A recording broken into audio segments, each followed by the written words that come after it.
Коронавирусная инфекция COVID-19 в Удмуртии. Как на этот глобальный вызов отвечает руководство республики? К сожалению, не только введением режима самоизоляции и разумными рекомендациями. В арсенале власти штрафы за комментарии в соцсетях, пиар «Единой России» и противоречивая информация от главы Удмуртии. Противовирусная кампания в республике началась с угроз населению. Глава администрации Сергей Смирнов пообещал вместе с правоохранителями отслеживать ложные и провокационные данные о вирусе. От слов быстро перешли к делу. Жителю Ижевска грозит штраф за комментарий в соцсети.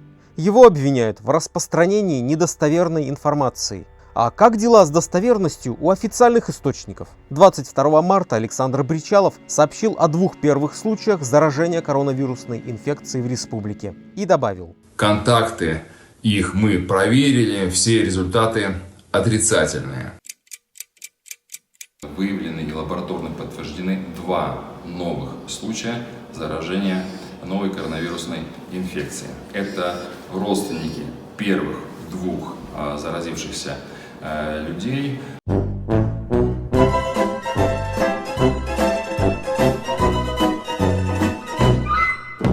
К счастью, 3 заболевших уже выздоровели. Но по словам Бричалова, в Удмуртии сейчас есть больше 3500 человек, вернувшихся из-за границы, а о здоровье которых ничего не известно. Бричалов призывает к ответственности граждан и работодателей. И это правильно. Но какие меры приняло руководство, чтобы проверить этих людей на входе в республику?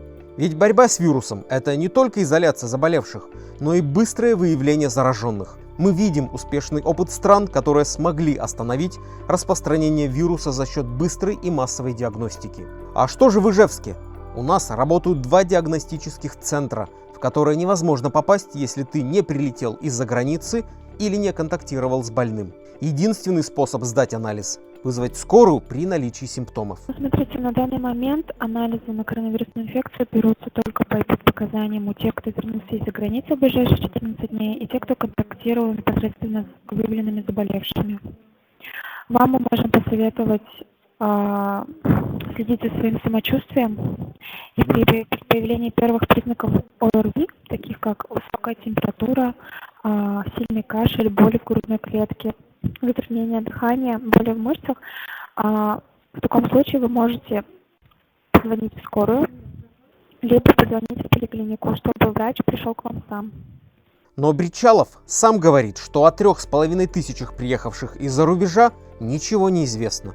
А значит, контакты с потенциальными носителями вируса могут быть и случайными. Так почему же ижевские диагностические центры недоступны желающим? Возможно, потому, что уберечь республику от вирусной угрозы тяжелее, чем заниматься неуместным пиаром «Единой России». По инициативе депутатов, предпринимателей партии «Единая Россия» мы запускаем проект «Поддержка». Набор нуждающимся – это классно. Не классно использовать предпринимателей, которым и так сейчас непросто, чтобы попиарить партию жуликов и воров в момент пандемии. В такой ситуации нам особенно важно быть ответственными гражданами, строго соблюдать режим самоизоляции и внимательно относиться к здоровью окружающих. Помните о базовых правилах предосторожности. Не покидайте дом без крайней необходимости. Регулярно мойте руки и пользуйтесь антисептиком. Помогайте пожилым людям. Сейчас они особенно нуждаются в помощи. Но делайте это бесконтактно. Берегите себя и подписывайтесь на наш канал. Здесь говорят правду.